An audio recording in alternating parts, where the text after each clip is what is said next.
السلام علیکم ناظرین، میرے اس چینل پر روز صحیح بخاری کی احادیث شروع سے بیان کی جائے گی اور آج کا موضوع ہے کہ آپ پر وحی کس طرح آتی۔ تمام اعمال کا دار و مدار نیت پر ہے۔ بسم اللہ الرحمن الرحیم۔ رسول اللہ صلی اللہ تعالی علیہ وآلہ وسلم پر نزول وحی کا آغاز۔ رسول اللہ صلی اللہ تعالی علیہ وآلہ وسلم کی طرف وحی کی ابتدا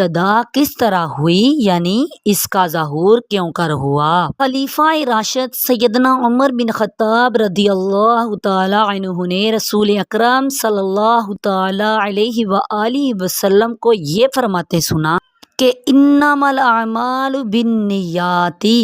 تمام اعمال کا دار و مدار نیت پر ہے اور عمل کا نتیجہ ہر انسان کو اس کی نیت کے مطابق ہی ملے گا۔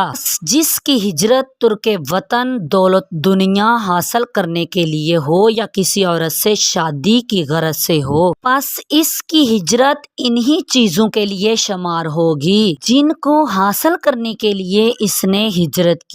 کی ہے۔ حدیث نمبر 2 ام المؤمنین عائشہ صدیقہ رضی اللہ تعالی عنہ سے روایت ہے کہ حارث بن حشام نے رسول اللہ صلی اللہ تعالی علیہ وآلہ وسلم سے دریافت کیا کہ یا رسول اللہ صلی اللہ تعالی علیہ وآلہ وسلم آپ پر وحی کس طرح آتی ہے، تو رسول اللہ صلی اللہ تعالی علیہ وآلہ وسلم نے فرمایا کہ کبھی تو میرے کے پاس گھنٹی کی آواز کی طرح آتی ہے اور نزول وحی کی تمام حالتوں میں یہ حالت مجھ پر زیادہ دشوار ہے، اور پھر یہ حالت مجھ سے دور موقوف ہو جاتی ہے، اس حال میں کہ فرشتے نے جو کہا اس کو اخذ کر چکا ہوتا ہوں، اور کبھی فرشتہ میرے سامنے آدمی کی صورت میں آتا ہے اور مجھ سے کلام کرتا ہے تو جو کچھ وہ کہتا ہے اس کو میں حفظ کر لیتا ہوں۔ ام المؤمنین عائشہ صدیقہ رضی اللہ تعالی عنہ کہتی ہیں کہ بے شک میں نے سخت سردی والے دن آپ صلی اللہ تعالی علیہ وآلہ وسلم پر